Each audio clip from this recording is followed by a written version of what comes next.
आस्था का सबसे बड़ा केंद्र, देश विदेश से उमड़ती श्रद्धालुओं की भीड़ और भगवान राम के चरणों में अर्पित करोड़ों का चढ़ावा। लेकिन सोचिए, क्या कोई भगवान के दरबार में भी सेंध लगा सकता है?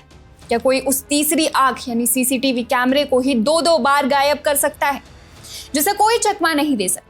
जी हाँ, अयोध्या के भव्य राम मंदिर से आस्था को झकझोर देने वाली एक ऐसी कहानी सामने आई है जिसने सबको हैरान कर दिया है। चढ़ावा आपस में बांट लेते थे और 2 बार सीसीटीवी का डेटा डिलीट कर दिया गया। यह हम नहीं कह रहे, ये उस आरोपी का कबूलनामा है जिसे पुलिस रिमांड में लेने के बाद उसने सब कुछ उगल दिया है। आज हम आपको बताएंगे कि कैसे रामलला के दरबार में चोरी का ये पूरा खेल खेला जा रहा था और कैसे सिर्फ 2 साल के भीतर एक कच्चे मकान में रहने वाला परिवार अचानक करोड़पति बन गया। बने रहिए हमारे साथ, क्योंकि इस कहानी की परतें जैसे जैसे खुलेंगी आपके होश उड़ जाएंगे। इस पूरे मामले की कड़ियों को जोड़ने के लिए पुलिस ने मुख्य आरोपी अविनाश शुक्ला को 13 घंटे की पुलिस कस्टडी रिमांड पर लिया। पुलिस के पास एक पुख्ता प्लान था। सूत्रों के मुताबिक पुलिस ने अविनाश के सामने कोई डंडा नहीं चलाया, बल्कि उसके सामने रख दी 45 दिनों की सीसीटीवी फुटेज। जब अविनाश ने उस स्क्रीन पर अपनी हर एक हरकत को देखा, कैसे वो पैसे छिपा रहा था, कैसे वो हेरा फेरी कर रहा था, तो वो पुलिस के सामने टिक नहीं पाया और वो अंदर से पूरी तरह टूट गया। उसने अपना गुनाह कबूल कर लिया। अविनाश ने माना कि वो लगातार चढ़ावे की रकम में हेरा फेरी कर रहा था, लेकिन इस खेल में वो अकेला नहीं था। उसके पीछे एक पूरा नेटवर्क काम कर रहा था। अब आपके मन में सवाल होगा कि ये लोग पैसे बांटते कैसे थे? अविनाश ने पूछताछ में बताया कि चोरी की गई रकम को सभी आरोपियों के बीच बराबर बराबर बांटा जाता था। हालांकि कभी कभी कुछ लोग दादागिरी करके ज्यादा हिस्सा भी हड़प लेते थे। और इस पूरे सिंडिकेट का सबसे बड़ा मोहरा था टीनू यादव। टीनू यादव का इस नेटवर्क में इतना दबदबा था कि उसकी बात को आखिरी माना जाता था। जब बाकी आरोपियों को पकड़े जाने का डर सताता था तो टीनू यादव सीना तान कर कहता था, चिंता मत करो, कुछ नहीं होगा, मैं हूं ना, सीसीटीवी फुटेज ही डिलीट करवा दूंगा। दरअसल टीनू की जिम्मेदारी सुरक्षा और निगरानी से जुड़ी थी, इसलिए कंट्रोल रूम के आसपास उसकी मौजूदगी पर कभी किसी को कोई शक नहीं हुआ।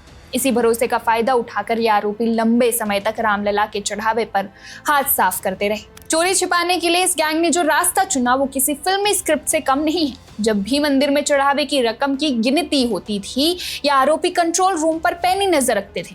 अगर कोई कर्मचारी कंट्रोल रूम की तरफ आता दिखता तो गैंग के बाकी सदस्य उसका ध्यान भटकाने में लग जाते थे ताकि कोई अंदर ना जा सके। पुलिस की जांच में साफ हुआ कि इन आरोपियों ने कंट्रोल रूम के रिकॉर्डिंग सिस्टम से छेड़छाड़ की और कम से कम 2 बार वो सीसीटीवी फुटेज को पूरी तरह डिलीट करने में कामयाब रहे।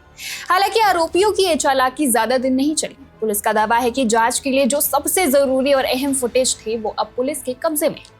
अब बात करते हैं उस हैरान करने वाले कायाकल्प की जिसने इस चोरी की पोल खोल कर रखी। प्रतापगढ़ के बाबूपुर नरियावा गांव के रहने वाले राम सजीवन शुक्ल के 5 बेटे, जिनमें सबसे छोटा अविनाश शुक्ला है। 2 साल पहले इस परिवार के पास 12 बीघा जमीन और एक ट्रैक्टर तो था, लेकिन कोई खास आमदनी होने की वजह से पूरा परिवार एक पुराने कच्चे खपरेल के मकान में रहने को मजबूर था।